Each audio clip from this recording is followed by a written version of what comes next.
Okay, तो सिर्फ 3 दिन की जावा बची है। बाकी 2 दिन बड़ी इंपॉर्टेंट है, ठीक है। तो टॉपिक 2 ही है जो कि 3 दिन में हमको खत्म करने हैं। One is micro services and second one is security, ठीक है। हालांकि security is the part is club inside the testing part आपके सिलेबस में अगर आप देखेंगे। बट आई फील कि हमारी एप्लीकेशन बनने के बाद हम लोग उसके जो एंड पॉइंट्स मतलब स्टार्टिंग पॉइंट्स उसको सिक्योर करते हैं, है ना। तो मुझे ऐसा लगा कि बेटर है पहले माइक्रो सर्विसेज देखते हैं, ठीक है। तो वेब सर्विसेज तो आपने देख ही रखी है, माइक्रो सर्विसेज देख लेते हैं और उसके बाद फिर लास्ट टॉपिक हम लोग सिक्योरिटी उसको इम्प्लीमेंट करते हैं, ठीक है। तो व्हाट आई फील कि it would be proper flow. तो आज और कल हमारा रहेगा माइक्रो सर्विसेज,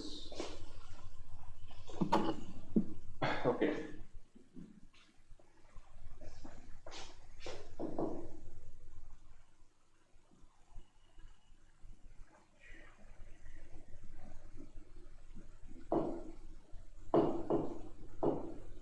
माइक्रो सर्विसेज,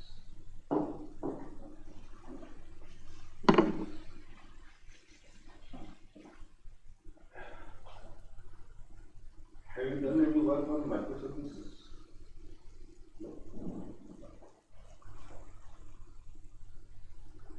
उससे इसलिए पूछ लेता हूँ उसमें डेवलपमेंट किया है थोड़ा, और किसी ने किया डेवलपमेंट नहीं देखते कुछ भी नहीं रहा हूँ तो बेचारा भी सीख ही रहा है। प्रसाद से एक्सपेक्ट करता कुछ किया पवन किया माइक्रो सर्विसेज पे काम किया मतलब कम किया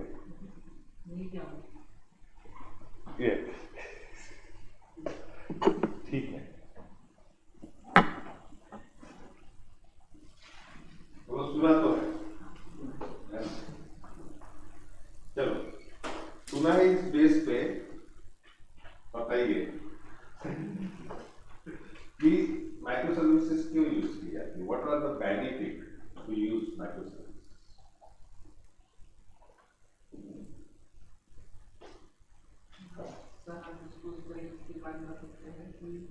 कुछ सर्विसेज इसका मतलब हमको यूज है लेकिन उसका कम अमाउंट भी यूज तो उसको शायद कहीं और से एक्सट्रैक्ट करते होंगे जब उनको हम यूज करते हैं कहीं से इंपोर्ट करके उसको यूज करते होंगे। अच्छा, तो वेब सर्विसेज को भी आप यूज कर सकते हो, कम यूज है। ये कम यूज का कंसेप्ट नहीं समझता मुझे, है मतलब ये थोड़ा सा रॉन्ग सेंस में जाए कम यूज वाला कंसेप्ट। तो कुछ बोले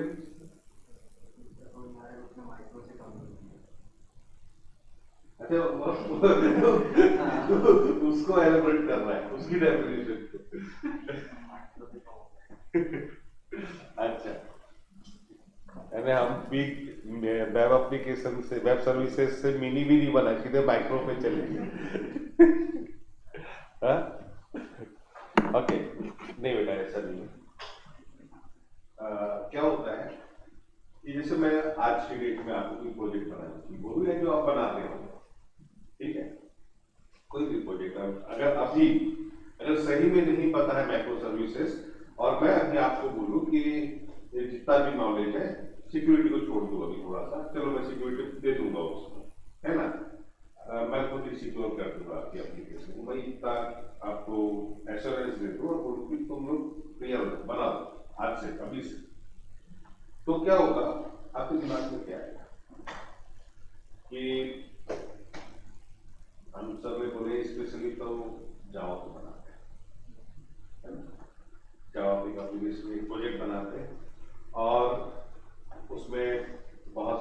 सर्विसेज इंटरनल, क्योंकि बहुत सारे कंट्रोलर्स होंगे, अलग अलग मॉड्यूल होंगे, तो अलग अलग मॉड्यूल के अलग अलग कंट्रोलर्स बनाओगे, अलग अलग सर्विसेज बनाओगे, यही करोगे मेरे ख्याल से, है ना। और वो सर्विसेज का डाटा किसी डेटाबेस के अंदर होगा, है ना। अब डेटाबेस कुछ भी हो सकता है, कोई भी, मतलब MySQL यूज कर लो, PostgreSQL कर लो, कहीं पे भी आप उसको रखोगे, या फिर MongoDB करो। हमने अभी MongoDB कनेक्ट नहीं किया है, वो भी बता, सिंपल है, इतना ही सिंपल है, और स्प्रिंग बूट पे काम करना वैसे ही सिंपल है, इट्स अ मैटर ऑफ ये नहीं ये कर दो खत्म हो गया, है ना। तो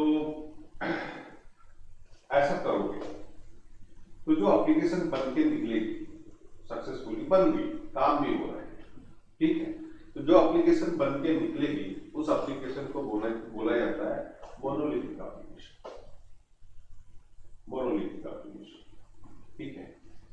मोनोलिथिक का मतलब होता है कि एक ही प्लेटफॉर्म पे एक ही प्रोग्रामिंग का यूज करके आपने पूरा का पूरा सॉफ्ट प्रोजेक्ट बना दिया, है ना, जिसमें आपने एक ही डेटाबेस यूज किया है, ठीक है।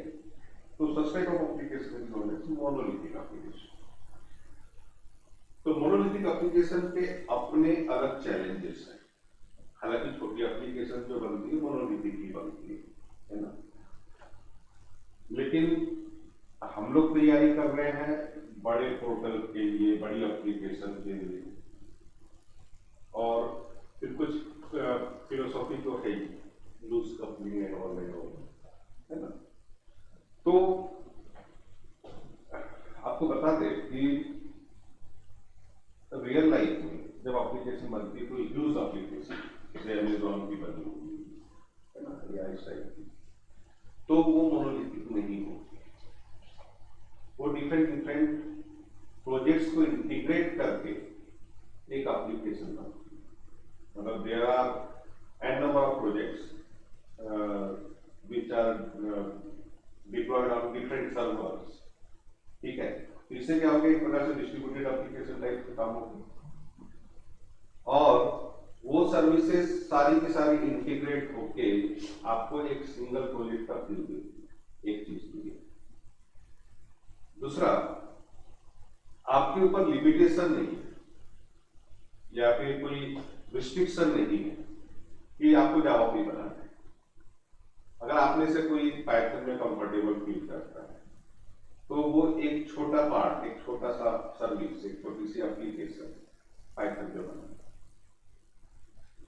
एक जावा पे है वो जावा पे बना, किसी को एंगुलर वगैरह अच्छा आता है वो एंगुलर पे तीसरी वाली सर्विसेज बना से। हमारे पास में 5 सर्विसेज यूज हो रही है एक सिंगल प्रोजेक्ट के अंदर, तो उसके 5 प्रोजेक्ट बनेंगे,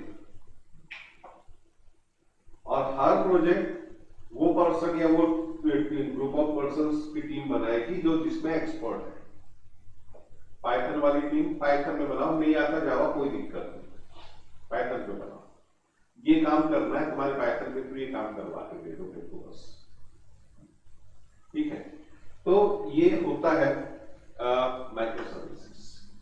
तो वो जो इंडिपेंडेंट जो एप्लीकेशन होगी, दे आर इंडिपेंडेंट सर्विसेज, ठीक है, वो इंडिपेंडेंटली भी एग्जीक्यूट होगी, अपने आप में वो एग्जीक्यूट होगी, लेकिन जब उसको हम लोग इंटीग्रेट करते हैं और वो सर्विसेज आपस में एक दूसरे के साथ कम्युनिकेट करती है, तो हमको ऐसा फील आएगा कि यार हमें एक सिंगल प्रोजेक्ट चला है। क्या बेनिफिट हुआ? लैंग्वेज रिस्ट्रिक्शन रहा नहीं है, मर्जी जिसमें बनाओ, इसमें रोकता है, ये काम करके दे दो, आप जिसके साथ कंफर्टेबल हो उसमें करके दे दो, ठीक है। दूसरा, डेटाबेस का रिस्ट्रिक्शन भी है, 5 है तो 5 में से एक ने PostgreSQL यूज कर लिया है, तो एक ने MongoDB यूज कर लिया है, तीसरे ने MySQL यूज कर लिया है, तो किसी को लगा कि मुझे कोई और SQLite वगैरह यूज करना है, उसने वो यूज कर लिया, कर लो, अपना अपना डेटाबेस, पूछने की जरूरत नहीं।